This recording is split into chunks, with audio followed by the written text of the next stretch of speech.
Hello, people of the internet. My name is Aidan, and welcome back to Kerbal Space Program. Welcome back to the Prostranstva mission. This will hopefully be the finale of this Kerbal Soviet mission to the moon, which totally went entirely according to plan. Ruble is here. He's looking fairly happy. He's on the way home, just a few thousand kilometers away now, and away. So I'm going to have to be very, very quick. Right, so how the Prostranstva works, it works like I just saw you. So this bit and this bit, they both disconnect, right? But we have science experiments in the top bit, and the only way to get them is going to be to EVA, and we have to be really, really fast and hopefully not fly off into space. Come on, come on. Oh god, Ruble. You've had so much time to do this, and you're going to decide to do it at literally the last minute before periaps, so I don't actually know how far away we're going to be from... oh, collect data. Okay, we can collect that data, move that data from there. We've got it on our person now, so we can hop around to the front to these two mystery goo containers, and we can pick up the goo from them. Come on, come on, come on. Okay, we can collect the goo from that one. 181,000 kilometers. Collect data from there as well. Okay, remove data. We got it.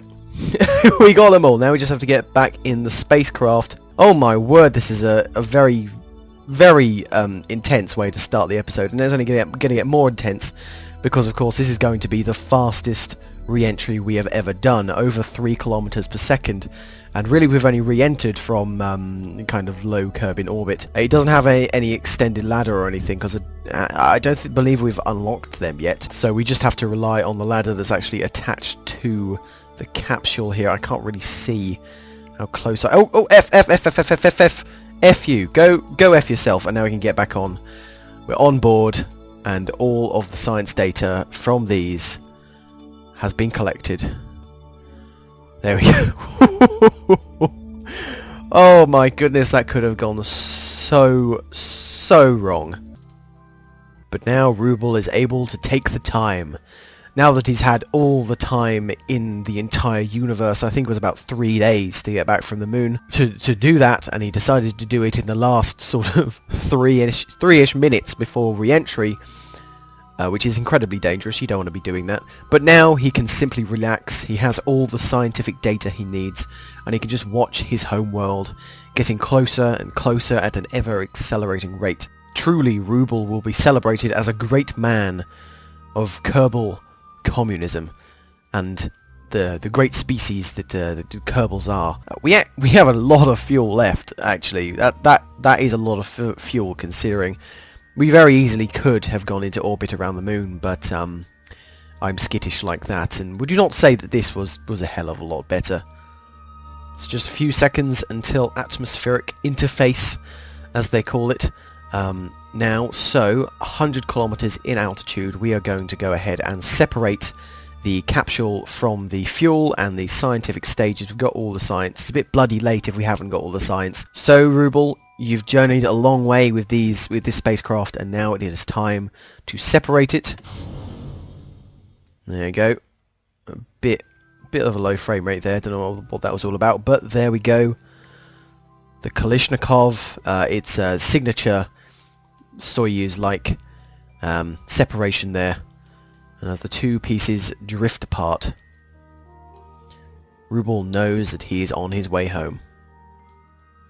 Scientific stages are silhouetted against these planets here in the far distance, and the sun off in the corner is just sort of there. It's a bit dark, but you can see it just there, you see. Oh, and there we are. The music has now cut out. Our parts are still floating away.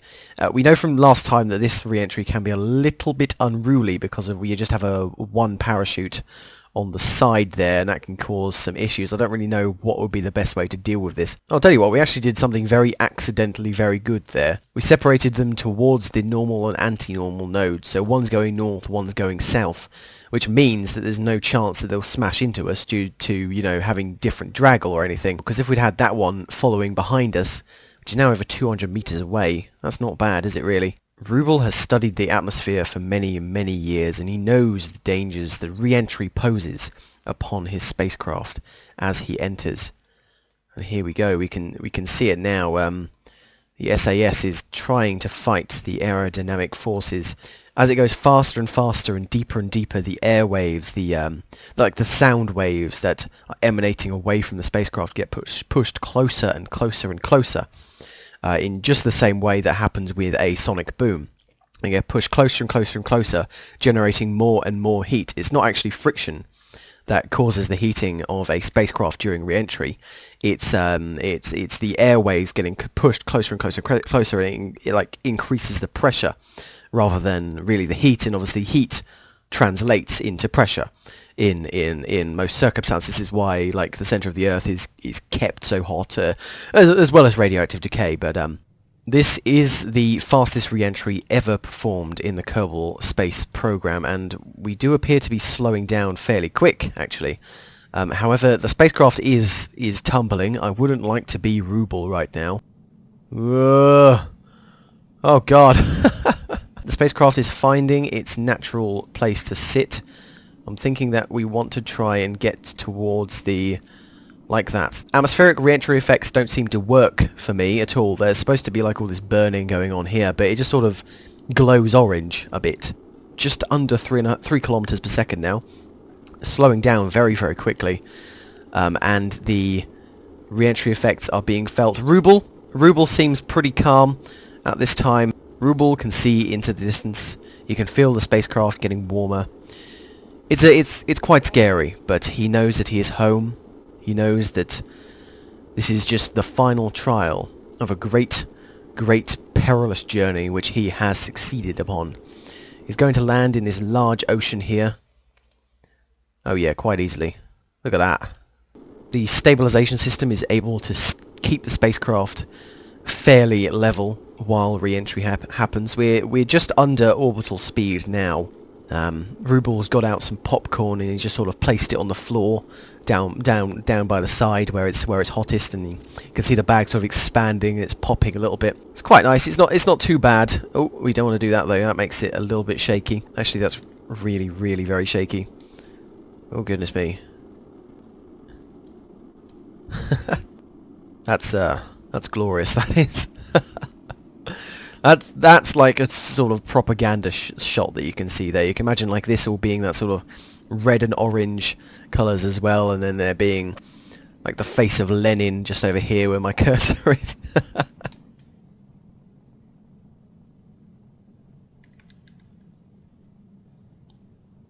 As the spacecraft hits the lower atmosphere, the stabilization system is no longer useful in keeping it pointed the right direction, but it's all alright, because the worst of the aerodynamic effects have passed at this time. 15 kilometers in altitude, we are at a decent speed. We are going to launch the parachute.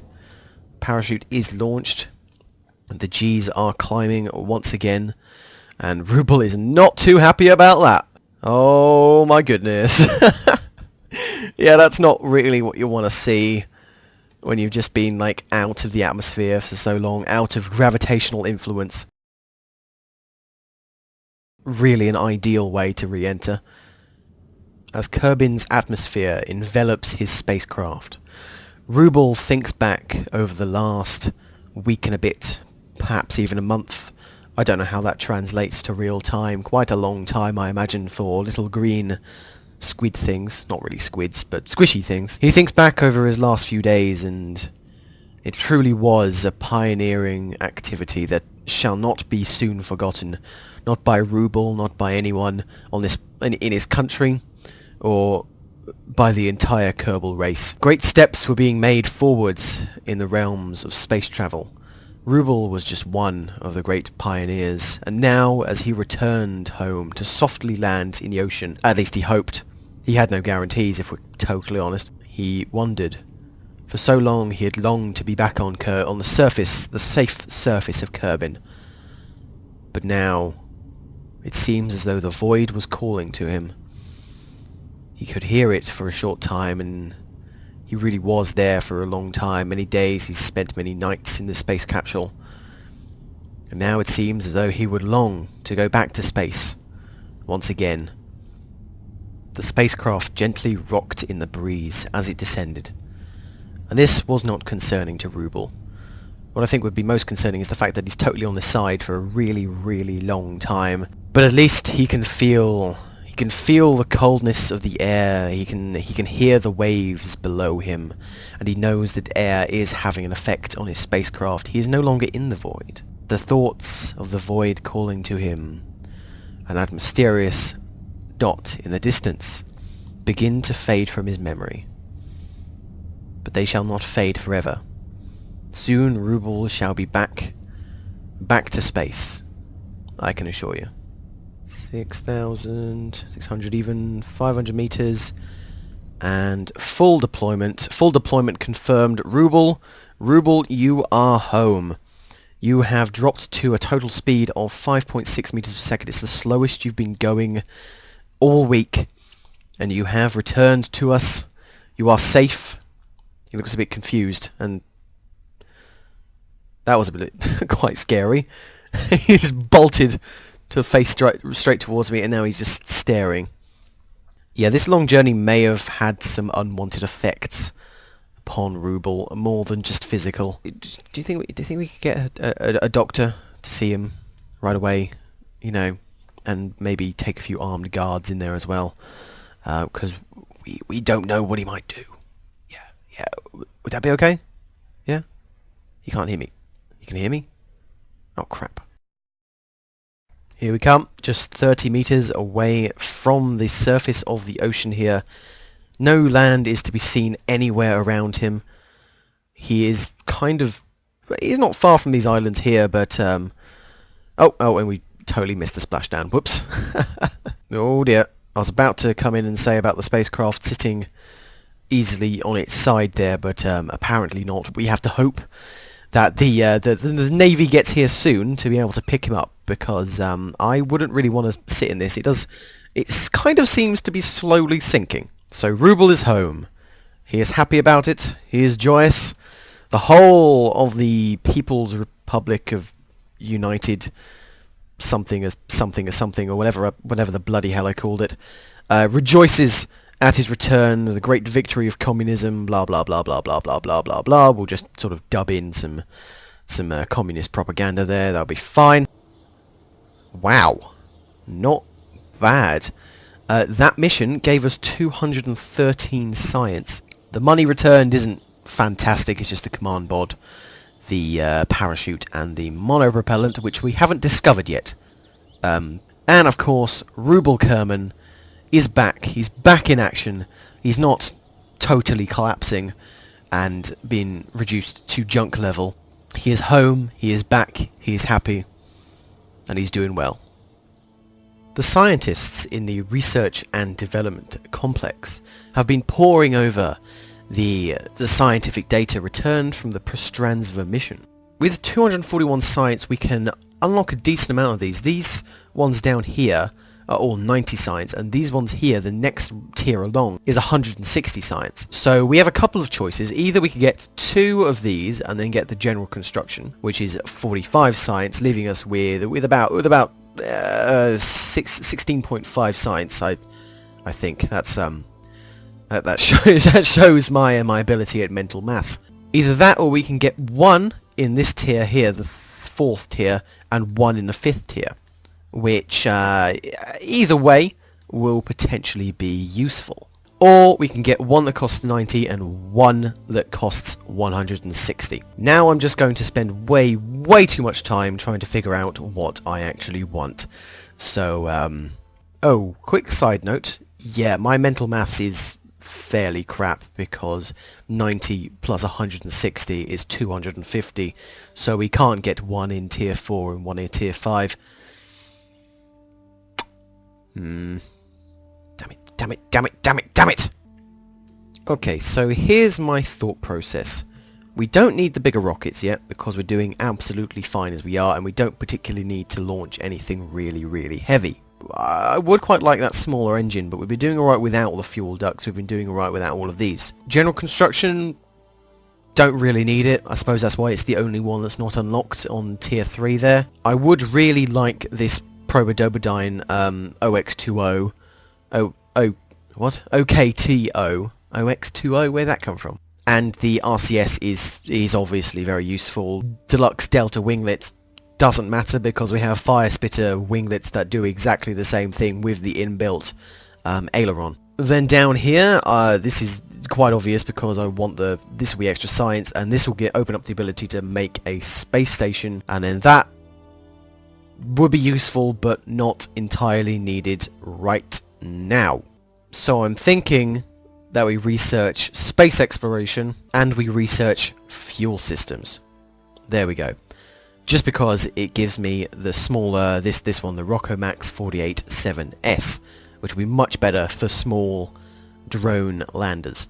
And it leaves us with 61.5 science, so we can afford to get general construction, but we're not going to, because as quickly as I possibly can, I want to get this one here. Anyway, enough faffing around and waffling and speculating and stuff. We have things to do here, people. The completion of a contract to collect science from around Kerbin has given us a decent amount of money, which of course, in the tradition of Kerbal Space program, I'm just going to blow in building something a little bit ridiculous and unneeded. What I am in fact going to try and do is build ourselves a lander of sorts, sort of a very compact and a very small lander. We need something smaller than that, I think. We've got these little guys here, but they are just liquid fuel, and that's air. However, that works from the mount knee brake. I see. And these are the smallest struts we have. Yes, this this might be interesting.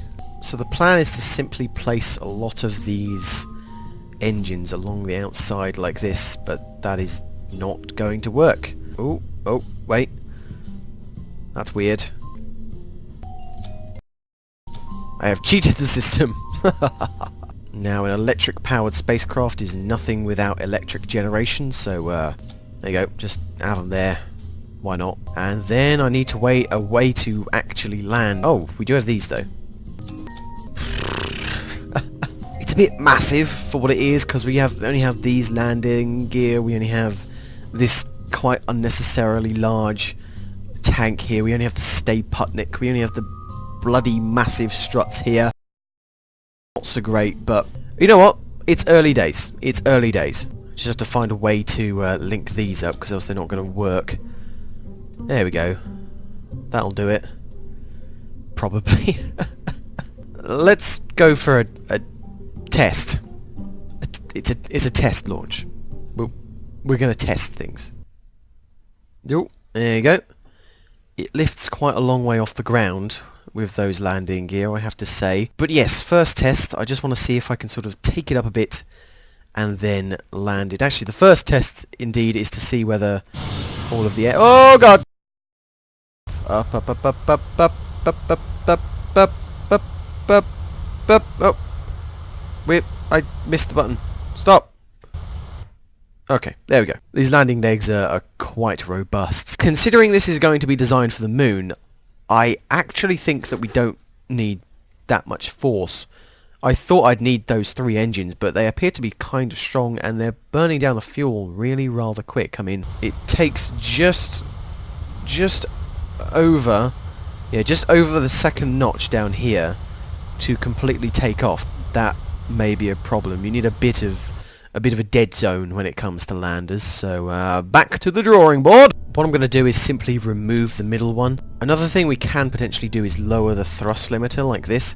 That'll mean we have more play with throttling up and such forth. You may ask, it'll be an awful lot cheaper to just have one engine, but you know, it looks cool, so shut up, disembodied voice in my head. Lander Mark 1-2. We are cleared for liftoff. Engines activate. Power internal. We'll test the temperature, because we can. Temperatures reading are quite literally nominal. 2.4 science. Oh yeah.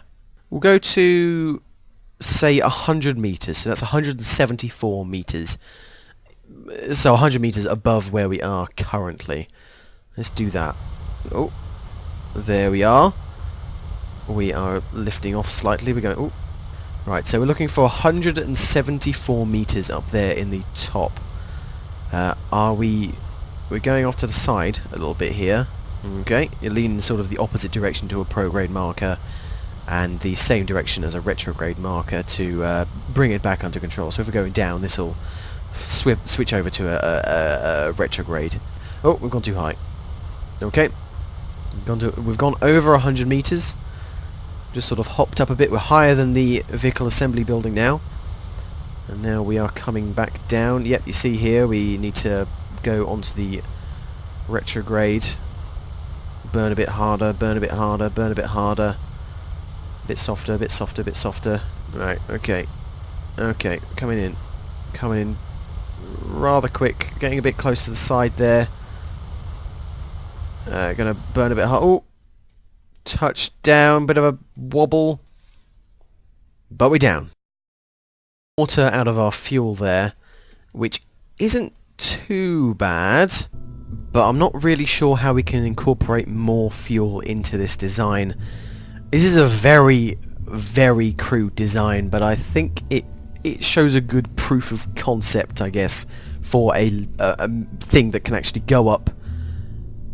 Going up is not really necessary when you're landing on the moon, but you know, we can come down and softly land under rocket power alone. So we know that that works, and we know that we can actually do it successfully. It's a relative term, really, I guess, but one more test I want to perform is a altitude drop test. We're going to strap it to a rocket, go up, and then soft land it as well as we can.